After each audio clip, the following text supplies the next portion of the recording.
Thomas the Tank Engine was feeling very happy.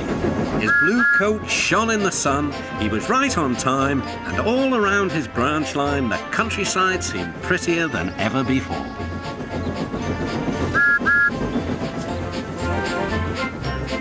Beep, beep. Good morning, Percy, he whistled. My branch line is the pride of the line, wouldn't you agree? Yes, Thomas, of course, but...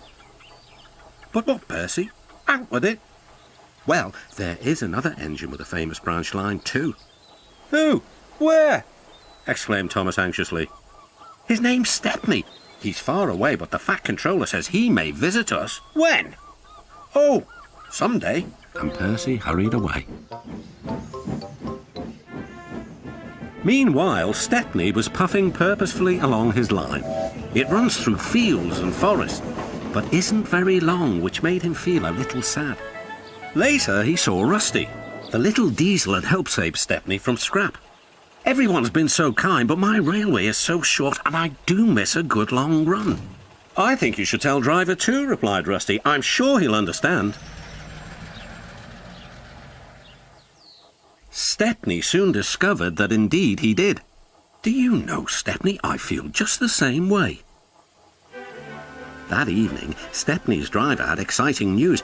Guess what, Stepney? The Fat Controller has invited us to visit the other engines on his railway. Manager agreed. It'll be a really long run to get there. Oh, thank you, sighed Stepney. They set off next morning.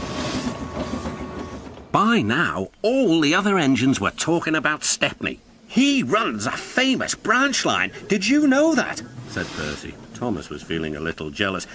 It may be famous, but my branch is first on the line. Everyone knows that, too. And he huffed away to fetch his coaches. Look, squeaked Percy.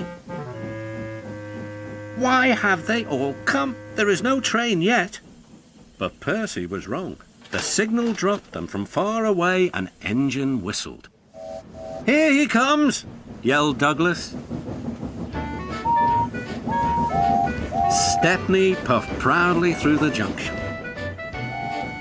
All the engines were pleased to see him. I hope you'll meet Thomas too, said Edward. You both have branch lines to be proud of.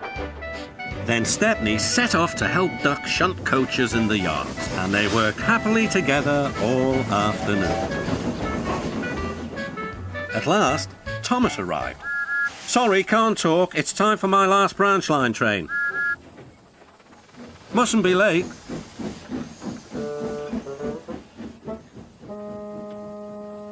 He was hardly out of sight when the engines heard shouting at the station. Moments later came the alarm. Stop all trains! The signalman answered the telephone. A special, is it? I see.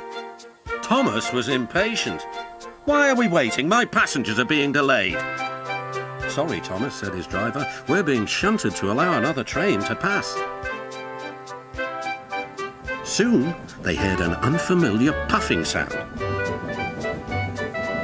There was Stepney with headlamps swaying and whistle blowing. He gathered speed and disappeared. Well, bust my boiler, said Thomas the Tank Engine.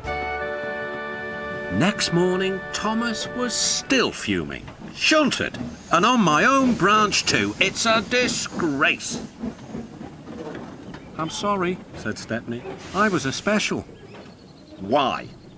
An important passenger arrived just as you left. He ordered a special train and Duck let me take it. We had a splendid run, but, finished Thomas kindly, it can make an engine nervous not to know the line. Exactly, said Stepney. You're such an expert. This made Thomas feel much better. He couldn't be cross anymore and instead began telling Stepney all about his branch line.